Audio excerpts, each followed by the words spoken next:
Pay the rent or get out, my daughter screamed in my kitchen, pointing at the floor. She wanted me to get down on my knees. A week later, she was on her knees in the front yard, rain flattening her hair, begging me not to hand the keys to a stranger. I handed them anyway. It started with kindness that calcified into entitlement. After my wife died 3 years ago, the house was museum quiet. My daughter, Lila, brought me grocery lists and casseroles and said I shouldn't be alone. Her boyfriend, Reese, carried in boxes labeled temporary. They set up an air mattress in the den and promised they'd be there just long enough to save for a small place of their own. I believed them because I wanted to. I believed them every time they rearranged more of my life. A new Wi-Fi password I never learned, a barking dog named Moose, a Ring camera aimed at my driveway that pipped out alerts whenever I went for a walk. It was fine, I told myself. Grief makes strange bargains. Then one morning I came home from the hardware store with a bag of screws, only to find my living room repainted. White. Gallery white. The family photographs that had climbed the staircase were gone, the nails left like tiny abandoned teeth in the plaster. Minimalism, Reese said, stretching, a smear of paint across his cheek. We're going to stage the space better for the, He waved his hand. Workflow. What workflow? I asked. Our content, Lila said. The channel. They had started filming videos. Healthy budget living for millennials, featuring my kitchen table and my best cast iron pan. They built a little studio in the dining room, an LED panel glaring at the wall where my wedding portrait had hung for 40 years. A few weeks later, they were running a small Airbnb from the spare bedroom. Guests reversing down my driveway at midnight, luggage bumping the baseboards. I found a stranger in my bathroom brushing her teeth. Communication is key, Reese said. He was always saying that, right before doing something that made me feel like a trespasser in my own life. They took over the mailbox. They took over the Wi-Fi. They took over the thermostat. One night when I nudged it up from 66 to 68 because my knees ached, the temperature went back down through some app I didn't control. I wore a sweater and boiled water for tea. I told myself not to be dramatic. The last straw should have been small. In the pantry there was a jar, my wife's handwriting on masking tape, holiday cookies. Only she hadn't baked in 3 years. Inside were quarters and $1 bills, tips from her flower shop, a habit she kept for decades. I'd left it there because unscrewing the lid would have been like unthreading a memory. One afternoon I bumped into the shelf and the jar sounded wrong. Lighter. I reached behind the flower and shook it.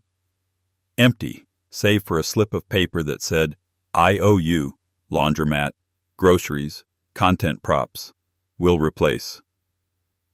There was a heart drawn next to the initials L+R. I didn't say anything right away. Not about the jar, not even when the new household budget spreadsheet appeared on the fridge with a category for my rent contribution. The suggested figure, neatly rounded, triple underlined, was almost as high as my monthly pension. You want me to pay rent, I said. I made myself say it calmly. We're all adults, Lila said. We need boundaries. It's not fair for us to shoulder utilities and maintenance while you get a free ride. It's market rate for the area. This is my house. We're not challenging ownership, Reese said, palms up. It's just healthier if everyone contributes equitably. Energy exchange. I stood there, feeling the house listening, the pipes, the beams, the heartwood of it. I'd built the back deck myself with my brother. I could pick out the joist that had split during a freeze in 1987. But the argument moved on without me. The next afternoon they printed a notice from the internet and slid it across the table. Pay the rent or get out, it said. Words in bold, the date underneath. My name spelled wrong. Harold instead of Harold. Lila couldn't meet my eyes when I read it. She was picking at a hangnail, the way she did as a child before recitals. Fine, I said. Give me a week. Why a week, I don't know. Perhaps I wanted to see if they'd come to their senses, if some hesitation would splinter their perfect angle. Or perhaps I needed a deadline to stop dithering with grief and gather what I had left. That night, I pulled the metal lockbox from the hall closet. Inside were my wife's wedding ring, the deed, our wills, a Polaroid of Lila at 5 with a frog cupped in her hands. The thing about grief is it slurs time, but money wires move at their own speed. I called an old fishing buddy, Cal, who'd made a small career buying houses fast for cash, shoring them up and selling them to people who could stand to love them right. He owed me a favor for a roof I'd fixed in the rain, and he remembered. "I can do 7 days," he said. "But Harold, are you sure?" "I am," I said, "but try to meet me on price. I want to be more than petty." "I'll get you what it's worth," he said, and named a number that pulled a knot loose in my chest.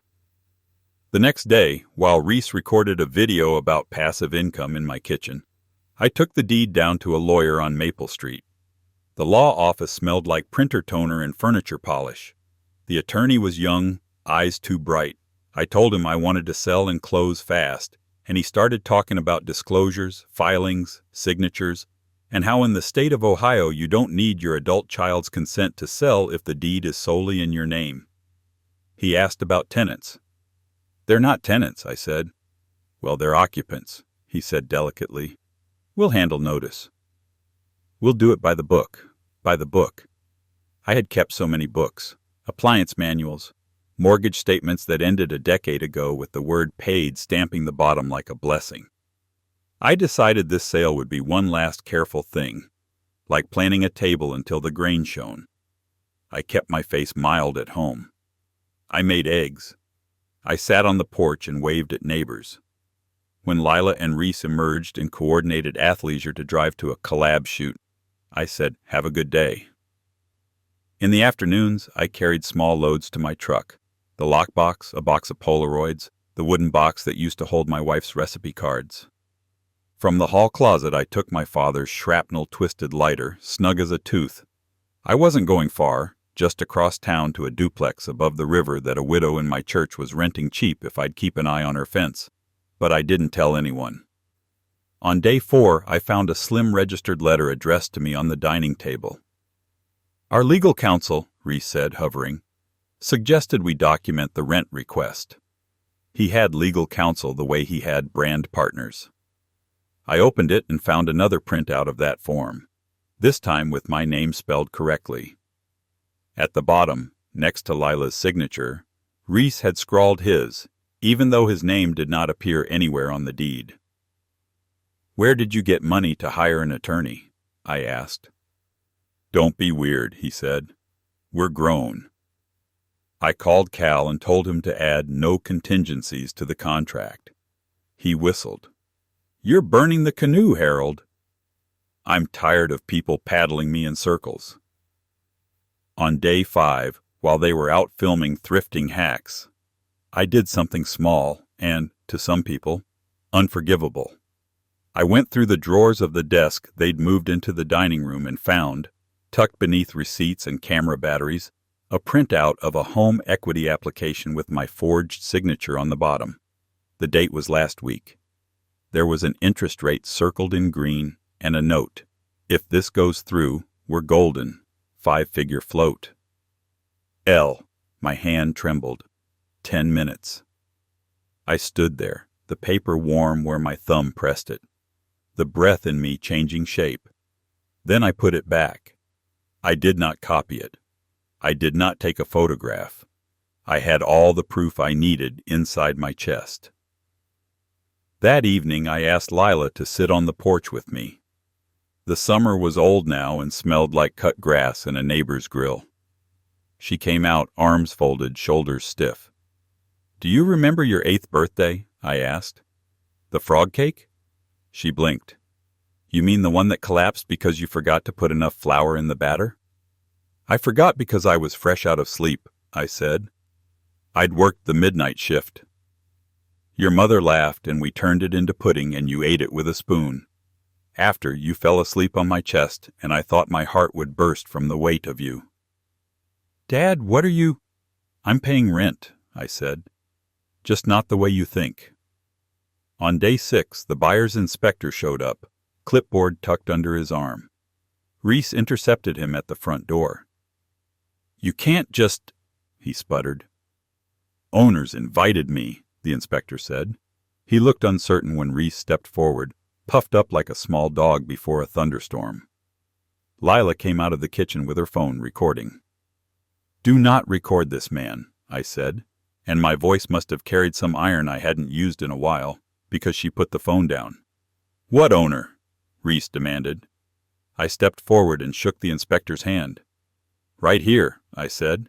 Nice to see you again, Ben. The inspector walked the perimeter, tapping at trim, peering up at gutters. He paused at the back deck. Solid, he said. Someone knew what they were doing. Someone did, I said. That night, there was a flurry of whispered conversations in the den. I heard Lila say, he wouldn't, and Reese say, he can't. And then later, when they thought I was asleep, if the house goes, the content goes. The words content and house braided together, and I had a picture of the two of them living inside a story where I was the villain who didn't understand narratives and markets, where the real wood of this house and its creaks was set dressing under their ring light. On day 7, the rain came down like a decision. I sat at the kitchen table with the attorney and Cal, stacks of papers unfolding across my placemats. I signed. Pen down, pen up. Another sheet. My hand did not shake. Every signature felt like pushing a nail through a board and feeling it catch. When we were done, Cal slid a set of keys across to me. Buyers on their way for the walkthrough, he said softly. You okay? I am. At that moment, Lila came in from the den, face damp, hair pulled back. She took in the papers, the empty corkboard where the Wi-Fi password had been taped until I untaped it this morning, the attorney putting his pen into his pocket, Cal's hand resting on the folder. What is this? She said. It came out high and young, a sound I recognized from scraped knees, from spelling bees gone wrong. She looked at me, then at the men, then at me again. Dad? I sold the house, I said. She laughed, then saw my face didn't change and stopped. To who? When? You can't just... We live here. The buyer will give you notice, the attorney said in that careful voice, as if he were explaining a delicate recipe. You'll have 30 days. 30 days? She repeated, and then she did the math I had already done. The content schedule, the Airbnb bookings, the fact that their brand partner was due to film in the kitchen next week. She went pale.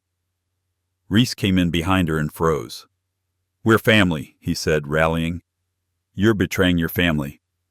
My hands were steady on the table. Family doesn't forge signatures, I said. They both flinched. Reese blustered something about misunderstandings in paperwork and how the bank had messed up.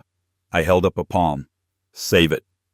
And then, outside, through the rain, the buyer's truck pulled up, a plain white F-150 with a ladder rack. A woman in a yellow raincoat climbed out, hair tucked under a cap. Not a stranger. A carpenter, judging by the calluses on her hand when I met her last month during the second walkthrough. Her name was Jo. She'd told me she grew up 2 streets over and had been saving for years. She'd said, I want a home with bones. I liked that. She had brought a thermos of coffee to our meeting and didn't look at her phone once. I went to the porch to meet her. Lila followed, then ran ahead of me and blocked the steps. You can't do this, she said. Her voice cracked. She dropped to her knees without planning to, like her body just failed under the weight of what was leaving.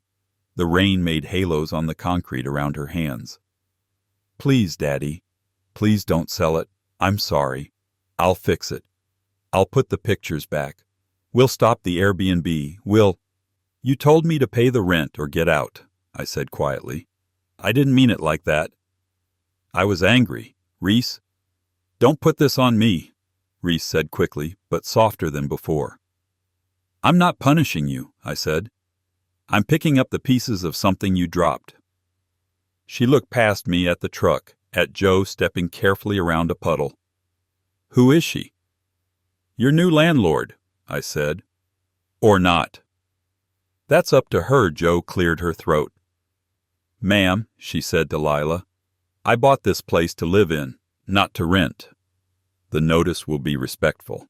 I'm not trying to be cruel. The word hung. I thought of the jar with the IOU. I thought of the temperature dropping on my own thermostat, of the television's blaring content while I made tea quietly in the corner. I thought of the forged signature in the desk drawer like a small dark tooth. "You'll have 30 days, I said again. I kept my voice even because I didn't trust the other version that wanted to climb up my throat, sharp with years and love and fear. Lila reached for my pant leg like she was 3 again. "Where will you go?" "I've gone," I said. "I moved some boxes already. I'll be over at Mrs. Dwyer's duplex by the river. It's not far." I tapped my chest. "The rest comes with me." She looked like she wanted to say 100 things. Maybe she wanted to say she hated me.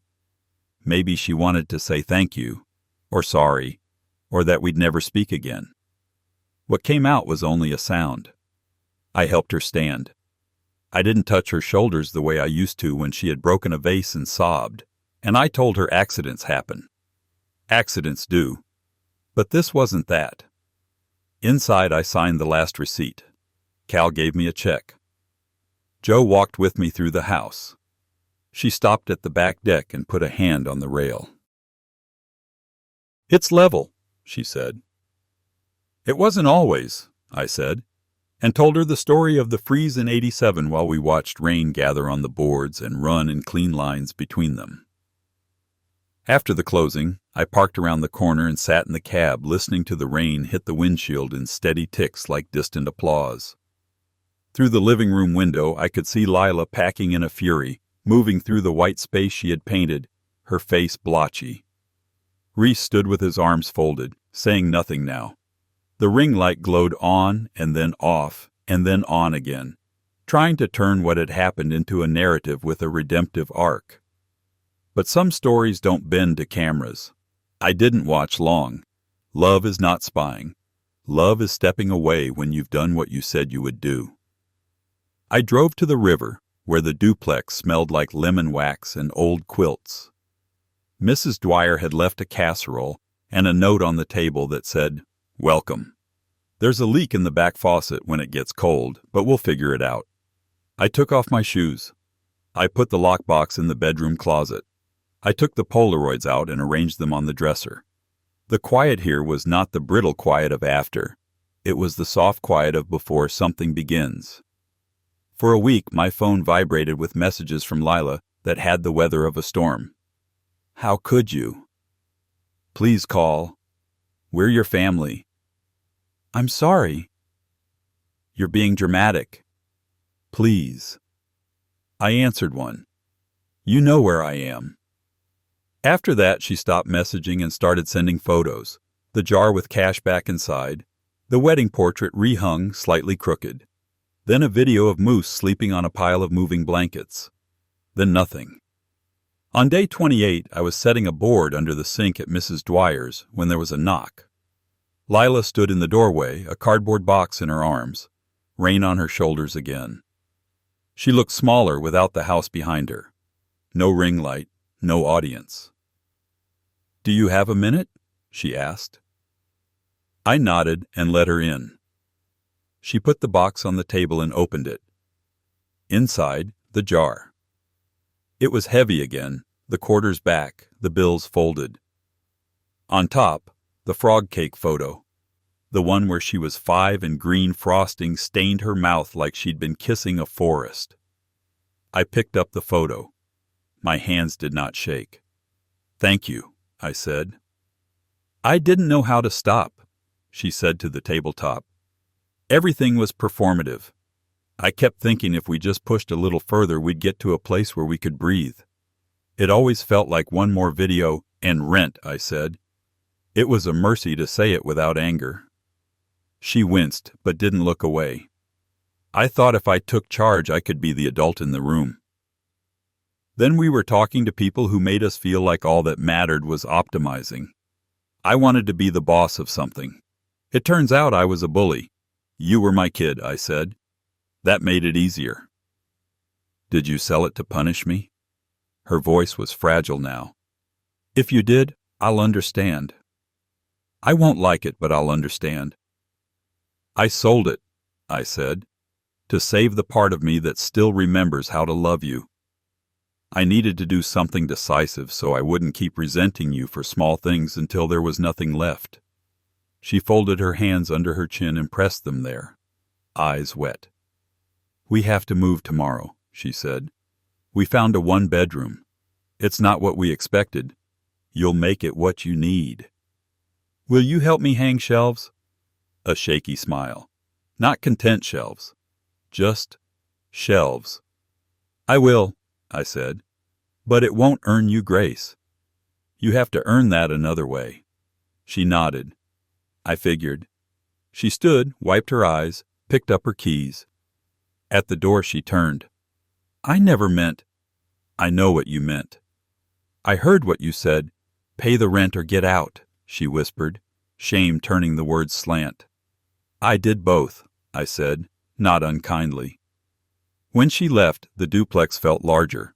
The faucet dripped once, then steadied. The river outside slid by, indifferent and patient. I put the jar on the highest shelf in the kitchen, not because I needed the money, but because I liked seeing the past sealed and weighty, honest again. 2 weeks later, Joe sent me a photo. The living room painted back to a warm linen color. The wedding portrait replaced by a mirror that made the space seem twice itself. I left the nail holes, she texted. They're part of the bones. She told me she was splitting the backyard into a vegetable garden. I told her about the sun's path in June, how the south fence gets the best heat. The next time I saw Lila, she was at the farmer's market with a canvas bag and a list. Reese was not with her. She walked up to me with a careful half-smile. She looked not like a villain and not like a child, just like someone practicing being a different kind of adult. She handed me a tomato that smelled like August, a heavy thing that could bruise if you weren't gentle. How's the new place? I asked. Small, she said. Ours. She hesitated. We're saving for something real, the slow way. No shortcuts, no cameras. I got hired at a dental office, front desk. That's good work, I said. I meant it. Dad, she said, and when she said it, there was a tremor of the porch rain and the signing pen and all the rooms between. Thanks for not dragging me. For keeping your mouth shut online. I don't know how to turn a camera on, I said. She laughed, then sobered. I'm still sorry. Then keep being sorry until it becomes a different word, I said. That's how it works. When I got home, I laced up my boots and walked down to the river. The sunset had that late summer shamelessness, pink like a secret told to the sky. I thought of my wife, who would have brought out the good plates and told me I'd done a hard thing well. I touched the lighter in my pocket, warmed by my palm. I thought of Lila as a child and as a woman and as both at once. I thought of the house with its bones and its new coat of paint. There is a particular hunger in a person who believes everything can be optimized.